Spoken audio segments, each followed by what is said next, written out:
Good evening દર્શક મિત્રો, મારું નામ ડૉક્ટર સાગર ઘોડાસરા છે.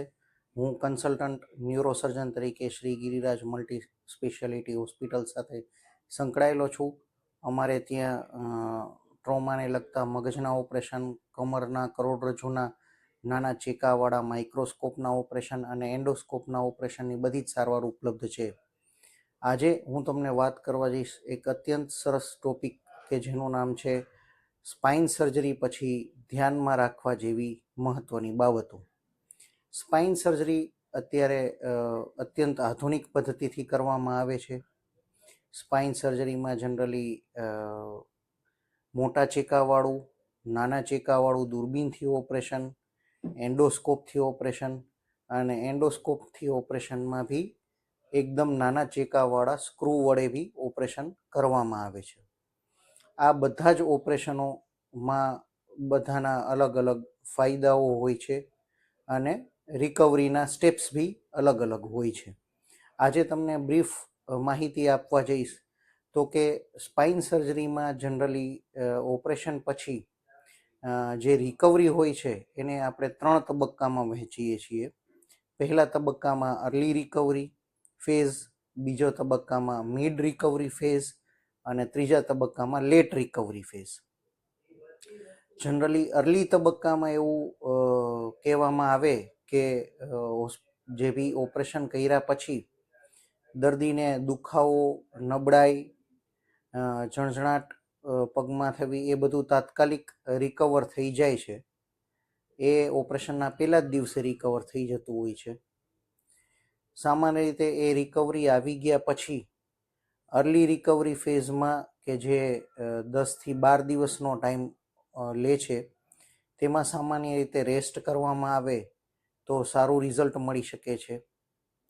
રેસ્ટ કર્યા પછી જો દર્દીને તમામ જે કમ્પ્લેન સરસ થઈ ગઈ હોય, દર્દીની સ્થિતિ સારી હોય તો ધીરે ધીરે અર્લી તબક્કામાં ચાલી બી શકાય છે.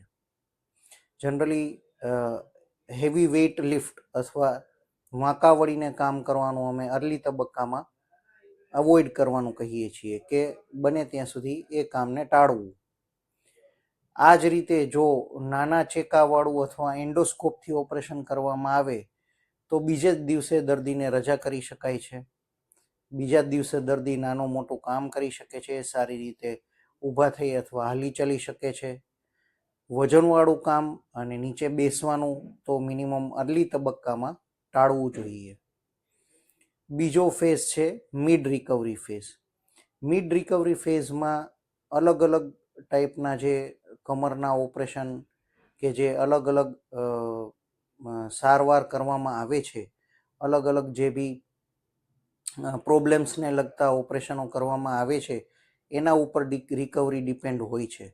ઘણી વખત સ્પાઇનલ કોર્ડ ઇન્જરી એટલે કે મણકા અને કરોડરજ્જુમાં સખત ઈજાને લીધે પેરાલિસિસ હોય તો મિડ રિકવરી ફેઝમાં મૂવમેન્ટ ઓછી હોય છે, એમ કે હાથ પગ હલાવવાનું ને એ ઓછું હોય છે.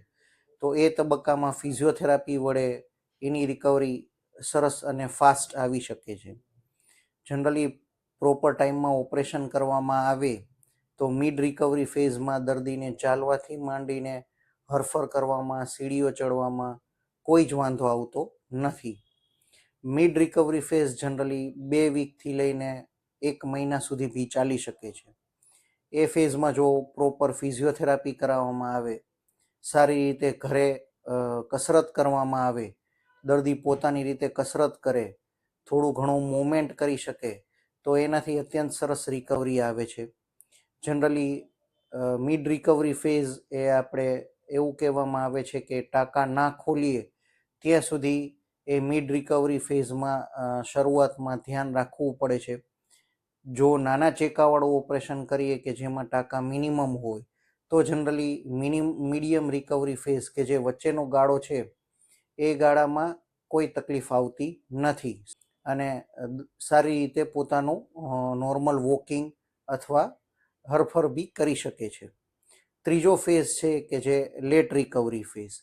લેટ રિકવરી ફેઝ એટલે કે દર્દીને સારું થઈ જાય, ટાંકા બી નીકળી જાય, એમની મૂવમેન્ટ બી સારી થઈ જાય, દર્દી નોર્મલી હલચલ કરીને સારી રીતે ચાલી શકે, તો ત્યાર પછીનું ખાસ ધ્યાનમાં રાખવા જેવી બાબતો પ્રોપર ન્યુટ્રિશન, એટલે કે કેલ્શિયમવાળી વસ્તુઓ લેવી કે જેનાથી જે સ્ક્રૂ અથવા ઓપરેશન કમરમાં કરેલું હોય એના સ્ક્રૂનો મજબૂતાઈ એકદમ વધી જાય, નોર્મલી બધું જ કામ કરી શકે છે, વેઇટ વધારે હેવી લિફ્ટ જે કરવાનું થાય એ કામ સિવાયનું મોસ્ટલી બધું કામ કરી શકાય છે.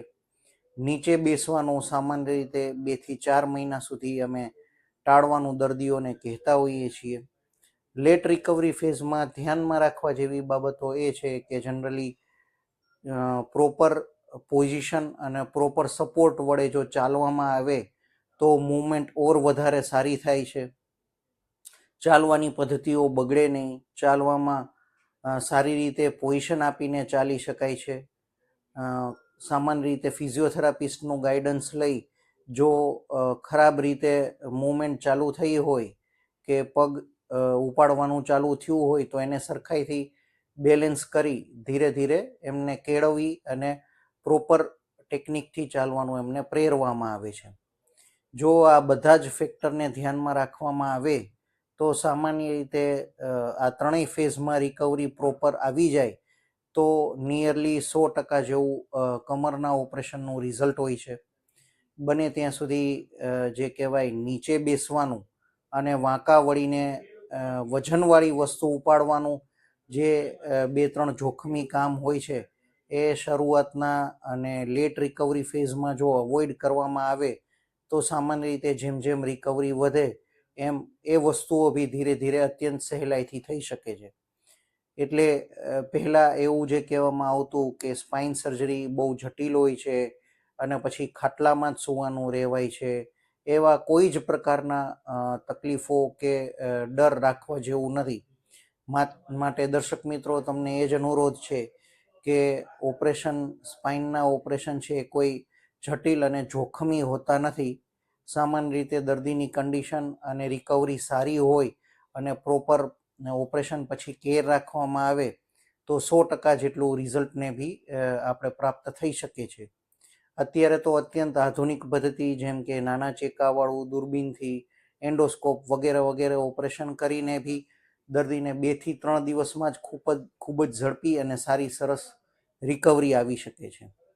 તો તમને અનુરોધ છે કે આવી સ્પાઇનની કોઈ પણ સમસ્યા માટે એક્સપર્ટ સ્પાઇન સ્પેશિયાલિસ્ટનો વહેલી તકે સંપર્ક સાધવો, જેથી તમને પ્રોપર સ્પાઇન સર્જરી વિશે ગાઈડન્સ અને તમને જે લગતા પ્રશ્નો છે એ દૂર કરી શકાય છે. Thank you.